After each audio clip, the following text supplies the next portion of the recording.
नमस्कार दोस्तों, स्वागत है आप सभी का मेरे चैनल पर। आइए सुनते हैं चार्ल्स डिकेंस द्वारा लिखी गई एक रहस्यमयी कहानी जिसका शीर्षक है द सिग्नल मैन। यह कहानी एक रेलवे सिग्नल मैन के बारे में है जिसे एक भूत दिखाई देता है जो उसे आने वाली दुर्घटनाओं के बारे में आगाह करता है। कहानी एक अंधेरी सुरंग के पास एक सिग्नल बॉक्स में सेट की गई है जहां सिग्नल मैन नौकरी करता है। तो चलिए आनंद उठाते हैं कहानी का।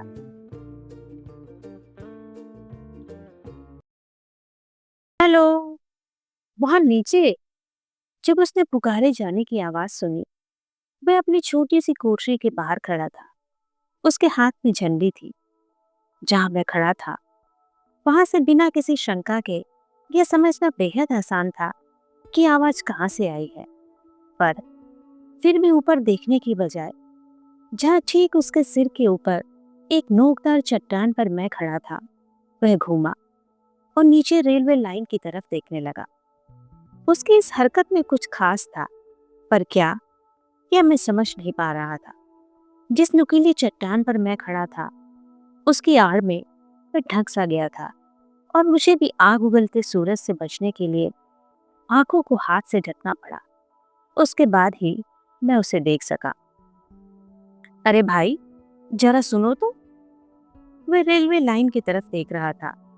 वह मुड़ा और उसने आंखें उठाई तो ठीक अपने ऊपर मुझे खड़ा पाया। क्या कोई रास्ता है जिससे मैं नीचे आकर तुमसे बात कर सकूं? कोई जवाब दिए बगैर वह मुझे देखता रहा और मैंने भी अपनी बात दोहराई नहीं। उसे देखता रहा। तभी जमीन और हवा में एक अस्पष्ट सा कंपन हुआ जो तत्काल तेज स्पंदन में बदल गया और फिर तेजी से सर पर भागती ट्रेन वहां से गुजरी। मैं झटके से पीछे हटा, मानो वह मुझे नीचे खींच लेगी।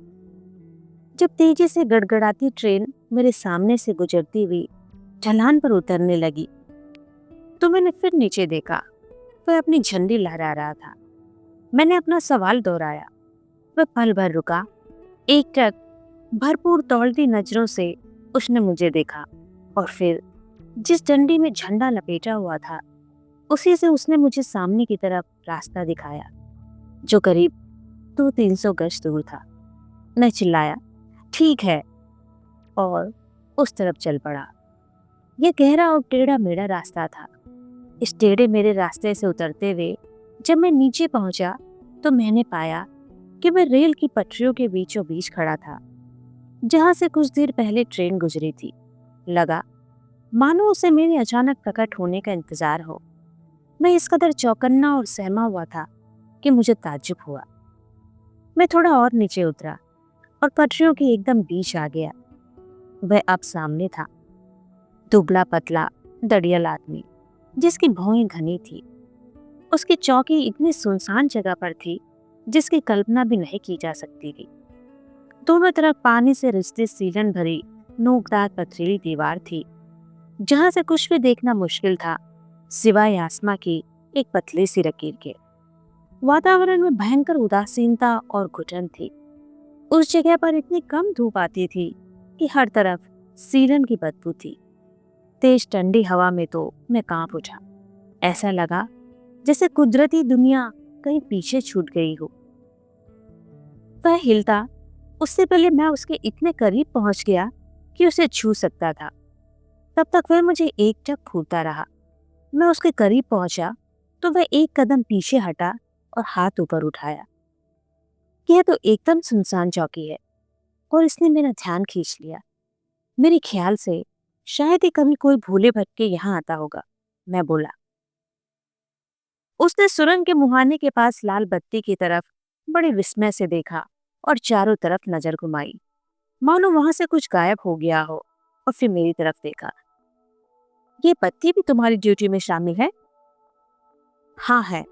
आप नहीं जानते क्या? उसने जवाब दिया। जब मैंने उसके भावहीन और उदास चेहरे को गौर से देखा तो लगा मानो वह जीता जागता मनुष्य न होकर कोई प्रेतात्मा हो। ये डरावना ख्याल मेरे दिमाग में क्यों आया मैं नहीं जानता, पर तब से मैं इसी उधेड़ बुन में रहा कि उसके दिमाग में कोई खलल तो नहीं। अब मेरी बारी थी। मैं भी पीछे हट गया, पर ऐसा करते वक्त मैंने उसकी आंखों में अपने प्रति एक स्पष्ट भय देखा। इससे मेरे उस ख्याल को और हवा मिली। तुम तो मेरी तरफ यूं देख रहे हो मानो तुम मुझसे भयभीत हो। मुझे अंदेशा है कि शायद मैंने पहले आपको कहीं देखा है। कहाँ? उसने उस लाल बत्ती की ओर इशारा किया। वहां? आश्चर्यचकित हूं मैंने पूछा। मेरी तरफ से सतर्क रहते हुए उसने जवाब दिया, मैं भला वहां क्या करूंगा। खैर, तुम चाहे जो भी सोचो, पर कसम खुदा की मैं वहां कभी गया ही नहीं। हाँ, शायद ऐसा ही होगा। फिर वह सहज हो गया। अब वह मेरी बातों का खुलकर जवाब देने लगा। क्या उसे यहाँ बहुत काम करना पड़ता है? हाँ, काफी जिम्मेदारी का काम है। हर वक्त चौकस रहना पड़ता है। क्यों, मेहनत कुछ भी नहीं, पर जिम्मेदारी ज्यादा है। सिग्नल बदलना, बत्तियां धीमी करना, इस लोहे के हैंडल को ऊपर नीचे घुमाना, बस यही सब है। उन लंबे उदास दिनों के बारे में, जिसके बारे में सोच सोचकर मैं हैरान था कि कोई कैसे यहाँ समय काटता होगा, उसने सिर्फ इतना ही कहा कि यह सब उसकी जिंदगी का ढर्रा बन चुका है और उसे इसकी आदत पड़ चुकी है।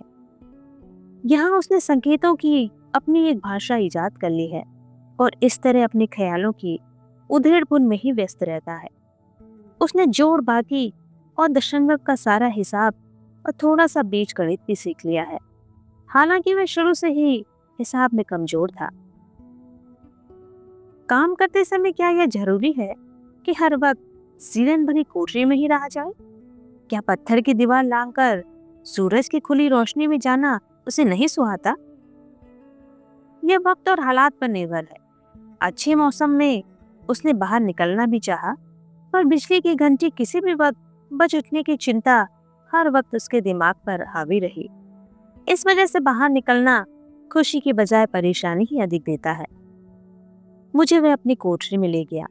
वहां अंगीठी थी, मेज थी, जिस पर दफ्तरी रजिस्टर रखा था, जिसमें उसे लगातार कुछ दर्ज करना पड़ता था। एक टेलीग्राफ मशीन और एक घंटी थी, जिसका उसने कुछ देर पहले जिक्र किया था। उसने बताया कि जो वह नौजवान था, वह दर्शन शास्त्र का विद्यार्थी था।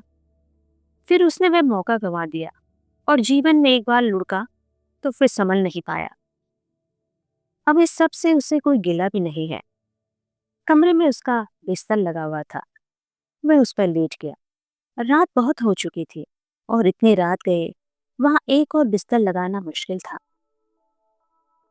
धीमे धीमे स्वर में उसने जो कुछ भी बताया, कुल मिलाकर उसका यही सार था। वह बीच बीच में मुझे सर कहकर बुलाता, खासकर तब जब वह अपनी जवानी के दिनों की बातें करता, मानो वह यह साबित करना चाह रहा हो कि मैं जो कुछ उसे समझ रहा हूँ उस लिहाज से वह कुछ भी नहीं है। जब हम बातें कर रहे थे, बीच बीच में कई बार घंटी बजी और उसे संदेश पढ़कर जवाब भेजने पड़े। एक बार जब वहां से ट्रेन गुजरी तो वो बाहर गया। उसने झंडी दिखाई और ट्रेन के ड्राइवर से कुछ चिल्लाकर कहा भी। मैंने पाया कि काम निपटाते वक्त वह बेहद सतर्क और मुस्तैद रहता। जब तक काम निपट न जाता वह एकदम खामोश रहता। देखा जाए तो इस नौकरी के लिए वह एकदम भरोसेमंद आदमी था। पर हालात कुछ ऐसे बने कि जब वह मुझसे बातें कर रहा था तो बेवजह घंटी की तरफ देखने लगता जब वह बज भी नहीं रही होती। एक बार तो उसने कोठरी का दरवाजा भी खोला और वह बाहर जाकर सुरंग के मुहाने पर लगी लाल बत्ती की तरफ देखने भी लगा। दोनों ही मौकों पर जब वह लौटकर अंगीठी के निकट आया तो उसके चेहरे पर वही अजीब सा भाव था जिसे मैंने पहले भी देखा था और जिसे समझ पाना मुश्किल था। जाने के लिए जब मैं उठा तो मैंने उससे कहा, तुम्हें देखकर मुझे लगा है कि आज मैं ऐसे शख्स से मिला हूं जो अपनी दुनिया में खुश और संतुष्ट है। हाँ, मैं खुद भी यही समझता था, वह उसे धीमे स्वर में बोला। पर अब मैं परेशान हूं सर। मैं बहुत परेशान हूँ। क्या बात है? तुम्हें क्या परेशानी है? उसे बताना मुश्किल है सर, बहुत मुश्किल। अगर आप फिर कभी आए तो मैं बताने की कोशिश करूंगा। मैं जरूर तुमसे दोबारा मिलना चाहता हूँ। बताओ, हम कब मिल सकते हैं? सर, सुबह मेरी ड्यूटी खत्म होती है, फिर रात 10 बजे मैं काम पर आऊंगा। ठीक है, मैं 11 बजे तुमसे आकर मिलूंगा। उसने मेरा शुक्रिया अदा किया और मुझे छोड़ने दरवाजे तक आया। सर, जब तक आप ऊपर नहीं पहुंच जाते, मैं अपनी सफेद बत्ती दिखाता रहूंगा, उसने अपनी उसी धीमी आवाज में कहा। पर बीच रास्ते में और ऊपर पहुंचने के बाद भी कोई आवाज मत दीजिएगा। उसका हाव भाव कुछ ऐसा था कि मुझे वह जगह और भी रहस्यमयी लगने लगी और मेरे जिस्म में कपकपी सी दौड़ गई। बहरहाल मैंने इतना ही कहा, ठीक है, और कल जब आप नीचे आए तब भी कोई आवाज ना दीजिएगा। जाने से पहले मैं आपसे एक सवाल पूछना चाहता हूँ। आखिर आपने आज इस तरह क्यों पुकारा था? हेलो? मुझे याद नहीं मैं क्या बोला था। हाँ, शायद कुछ ऐसे ही पुकारा था। शायद नहीं सर, यकीनन यही सब कहे थे आपने। मैं अच्छी तरह जानता हूँ। हाँ ठीक है, यही शब्द होंगे। मैंने कहा होगा, क्योंकि मैंने तुम्हें नीचे खड़ी देखा था। क्या और कोई वजह नहीं थी? और क्या वजह हो सकती है? क्या आपको ऐसा नहीं महसूस हुआ कि कोई दैवी शक्ति आपको यही शब्द कहने के लिए बाध्य कर रही थी? नहीं। गुड नाइट कहकर उसने बत्ती ऊपर कर दी। मैं नीचे रेलवे लाइन के किनारे किनारे चलता रहा जब तक सही रास्ता न मिल गया। नीचे उतरने से ऊपर चढ़ना खासा आसान लगा और मैं अपनी सराय में बिना किसी जोखिम के पहुंच गया। अगली रात मुलाकात के लिए तय वक्त पर मैंने उसी उबड़ खाबड़ रास्ते पर दोबारा कदम रखा। उसी क्षण दूर कहीं 11 का सायरन बजा। वह नीचे मेरा इंतजार कर रहा था। उसके हाथ में दूधिया रोशनी वाली बत्ती थी। मैंने आवाज नहीं दी, पर नजदीक पहुंचते ही मैंने पूछा, क्या मैं अब कुछ कह सकता हूँ? बिल्कुल सर। एक दूसरे को अभिवादन कर हम साथ साथ कोठरी तक आए। अंदर जाकर उसने दरवाजा बंद कर लिया। हम अंगीठी के करीब आकर बैठ गए। सर, मैंने तय कर लिया है। जैसे ही हम बैठे, फुसफुसाहट के स्वर में उसने कहना शुरू किया, आपको दोबारा नहीं पूछना पड़ेगा कि मेरी परेशानी क्या है।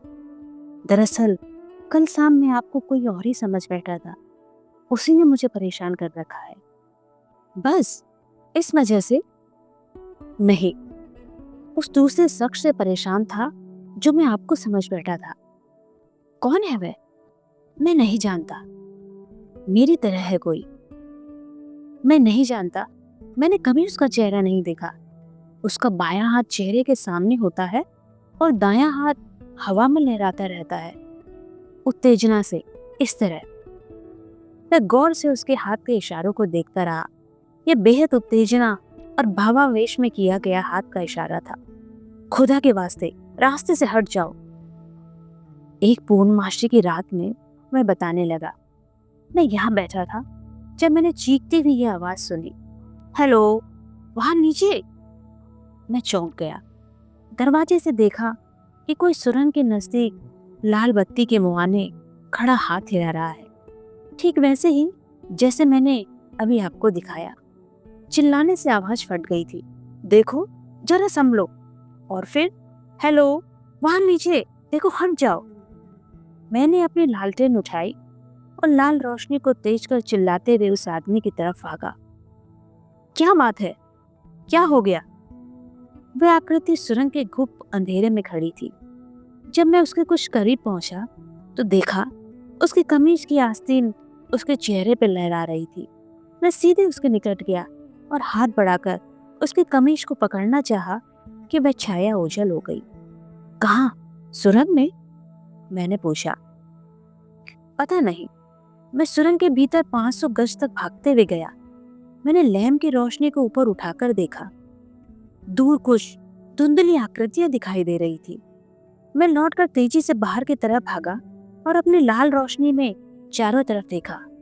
फिर लोहे की सीढ़ियों के ऊपर बनी गैलरी में खड़े होकर देखा। मैं नीचे उतरा और भागकर यहाँ आ गया। मैंने दोनों तरफ तार देकर पूछा, कुछ गड़बड़ है क्या? दोनों तरफ से जवाब आया, सब ठीक है।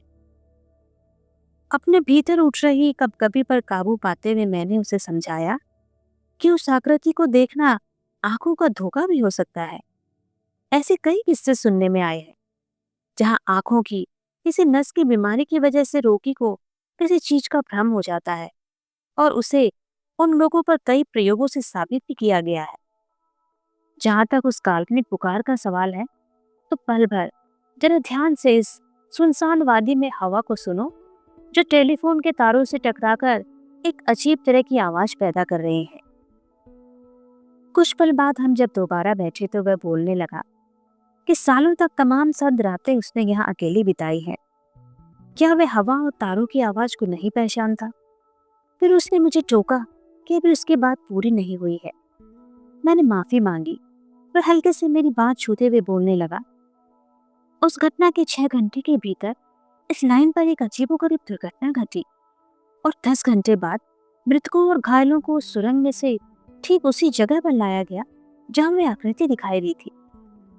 बिस्ने भरी सिहरन मेरे बदन में फैल गई, पर मैंने उस पर काबू पाने की कोशिश करते हुए कहा, इसमें कोई शक नहीं है कि यह एक अजीब इत्तेफाक है। यह कह मैंने उसे तसल्ली देनी चाहिए, पर बहस की कोई गुंजाइश ही नहीं थी, क्योंकि ऐसे इत्तेफाकों का बार बार घटना असंभव था और ऐसे किसी भी मुद्दे पर बात करते समय इस बात का ध्यान रखना जरूरी था। फिर भी मैं बोला, हालांकि मैं जानता था यह बात उससे अच्छी नहीं लगेगी कि कोई भी समझदार आदमी जीवन के सामान्य मसलों पर गौर करते समय इस तरह के इत्तेफाकों पर ध्यान नहीं देता। उसने फिर गुजारिश की कि उसकी बात अभी पूरी नहीं हुई है। बीच में टोकने के लिए मैंने फिर से माफी मांगी। ये साल भर पहले की बात है। उसने फिर से मेरे कंधे पर हाथ रख लिया और बताने लगा, 6 या 7 महीने गुजर चुके थे और मैं उस सदमे से उबर चुका था। तब एक सुबह जब दिन निकला ही था, मैं इस दरवाजे पर खड़ा लाल बत्ती को देख रहा था कि मैंने दोबारा उसे काली छाया को देखा। मैं एकटक मेरे ओर देख रही थी। वह रुक गया और एकटक मुझे घूरने लगा। क्या उसने तुम्हें पुकारा था? नहीं, वह खामोश थी। उसने अपना हाथ हिलाया था? नहीं, हाथों से उसने अपना चेहरा ढका हुआ था और वह बिजली के खंभे पर झुकी हुई थी। एक बार फिर मैंने उसके इशारे को गौर से देखा। वह बिल्कुल किसी की विलाप प्रकट करने की मुद्रा में था। मैंने ऐसी मुद्रा कब्रों पर अंकित तस्वीरों में देखी थी। क्या तुम उसके निकट गए? मैं अंदर आकर बैठ गया। पहले तो इसलिए कि मैं इस पर सोचना चाहता था, दूसरे उसे देखकर मेरे होश उड़ गए थे। मैं दोबारा जब दरवाजे पर गया तो दिन चढ़ाया था। वह छाया वहां नहीं थी और उसके बाद कुछ नहीं घटा। उसने अपनी उंगलियों से मेरी बांह को 2-3 बार छुआ। हर बात वह एक डरावने ढंग से सिर हिलाता। उसी दिन जब सुरंग में से गाड़ी आई तो मैंने पाया कि डिब्बे की मेरी तरफ खुलने वाली खिड़की के भीतर कई हाथ और सिर जैसा कुछ दिखाई दे रहा था और कुछ हिल रहा था। मैंने तुरंत ड्राइवर को संकेत दिया, रुको। उसने ब्रेक लगाए, पर फिर भी ट्रेन 100-150 गज दूर रेंगती चली गई। मैं उसके पीछे भागा और करीब पहुंचा तो मैंने भयावह चीखें और रुदन सुना। एक खूबसूरत जवान औरत की डिब्बे में मौके पर ही मृत्यु हो चुकी थी।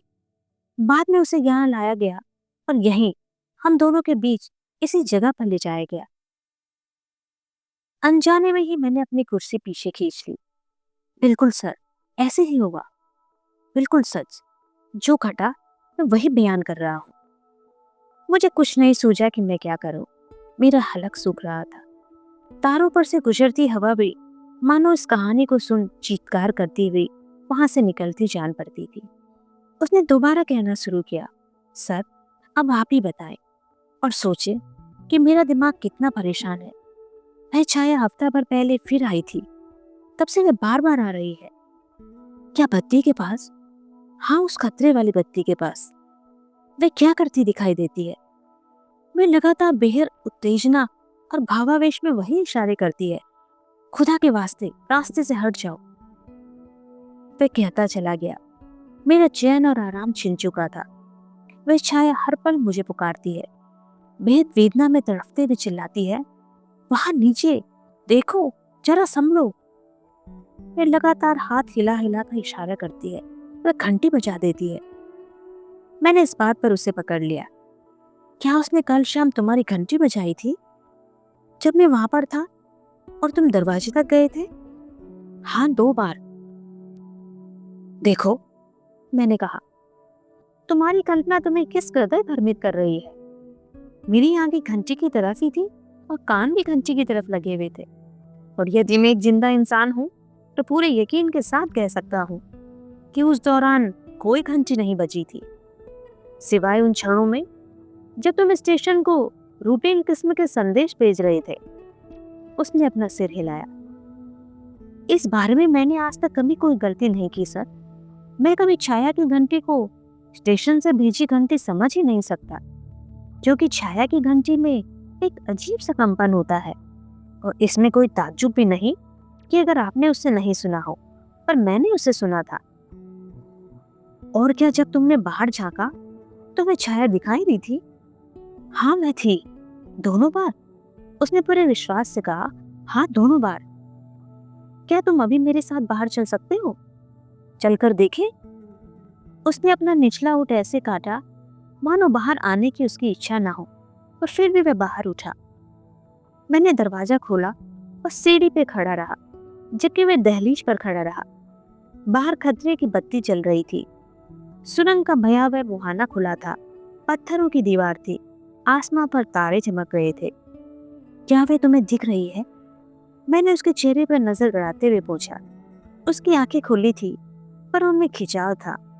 खुद मेरी आंखों में खिंचाव आ गया था, क्योंकि मैं भी नजरें गड़ाकर उसी जगह को देख रहा था। नहीं, वह नहीं है, वह बोला। देखा, मैंने क्या कहा था। हम फिर भीतर आ गए। दरवाजा बंद कर अपनी अपनी कुर्सियों पर बैठ गए। मैं उस मौके का पूरा फायदा उठाना चाहता था, पर उसने फिर ऐसी बात शुरू कर दी कि मुझे लगा हम दोनों के बीच कोई तर्क संगत बात होनी मुमकिन ही नहीं है। उसकी बात सुनकर मुझे अपनी हालत काफी कमजोर जान पड़ी। सर, अब तक आप बखूबी समझ गए होंगे, उसने कहना शुरू किया, कि क्या चीज मुझे परेशान कर रही है। यही कि उस छाया का क्या मतलब है। मैं कुछ समझा नहीं।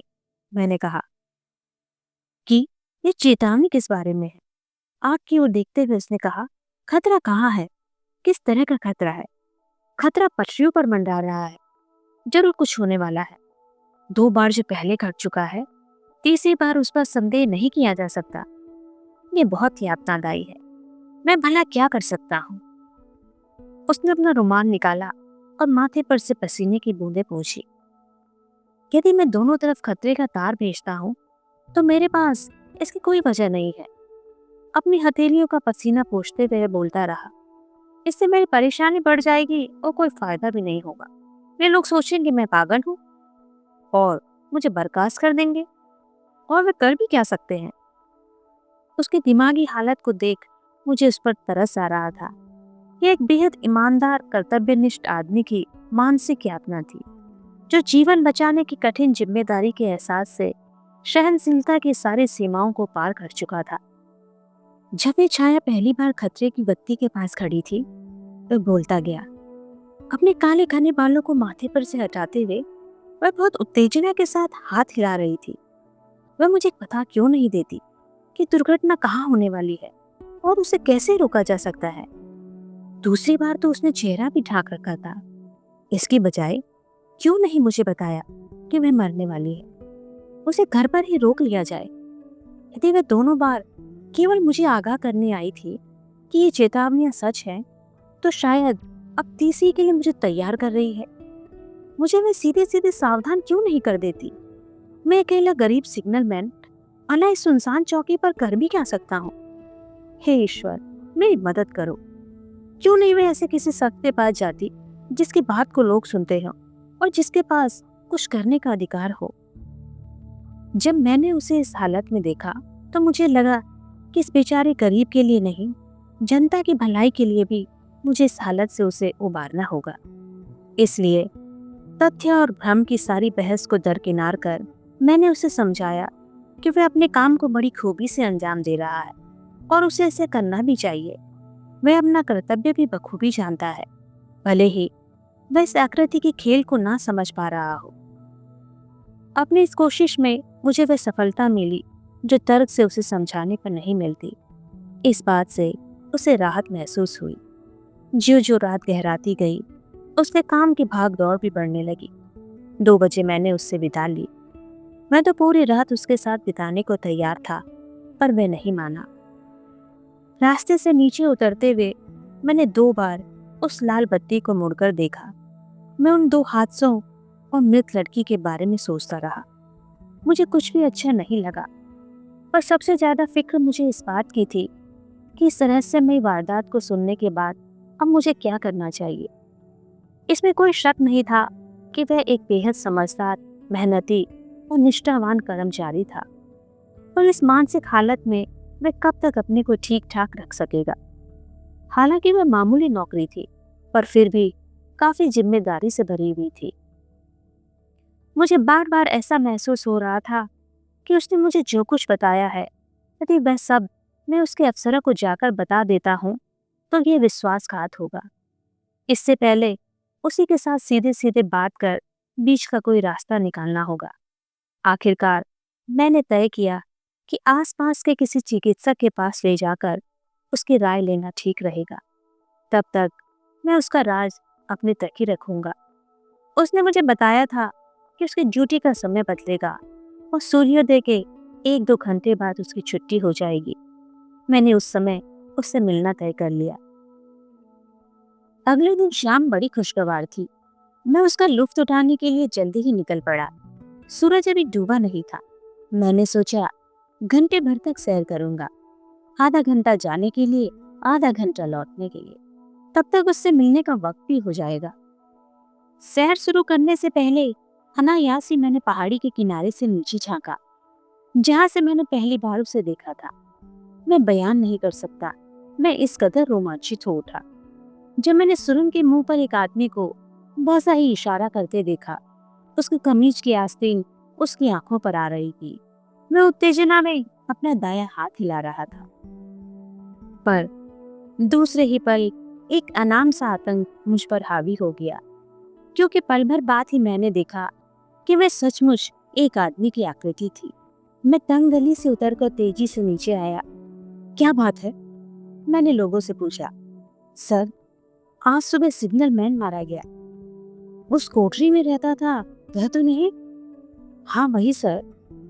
क्या वही जिसे मैं जानता हूँ? सर, अगर आप उसे जानते हैं तो देखकर पहचान लेंगे, उस व्यक्ति ने कहा और तिरपाल का कोना उठा दिया। ओह, यह सब कैसे हो गया? मैंने पूछा। सर, वह इंजन से कट गया। इंग्लैंड में कोई और इस काम को उससे बेहतर नहीं कर सकता था, पर पता नहीं क्यों वह बाहर से आते हुए रेल के बारे में सावधान नहीं था। यह हादसा दिन की रोशनी में हुआ। उसने बत्ती जला रखी थी और हाथ में लालटेन थी। इंजन जब सोन से बाहर निकला, उसकी पीठ उस तरफ थी और वह कुचला गया। अब उस गाड़ी का ड्राइवर हाथ के इशारे से सबको दिखा रहा था। टॉम, इन साहब को भी दिखाओ। वह आदमी जिसने काले कपड़े पहन रखे थे एक बार फिर सुरंग के भीतर तक गया और बताने लगा।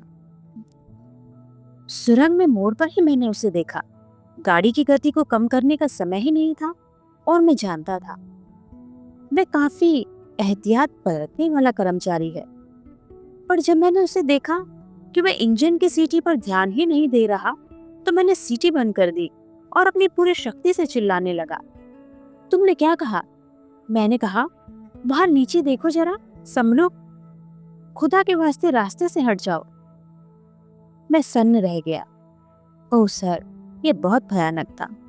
मैं लगातार बिना रुके चिल्ला चिल्ला कर इशारा करता रहा।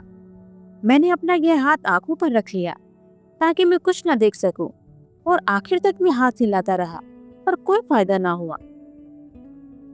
अब इस किस्से को और ज्यादा ना फैलाते हुए मैं सिर्फ यही कहूंगा कि ये कैसा संजोग था कि उस सिग्नल मैन ने अपनी मौत से पहले इंजन ड्राइवर के न केवल शब्दों को बल्कि उसके इशारे तक को मेरे सामने दोहराया था। यह मौत का कैसा पूर्वाभास था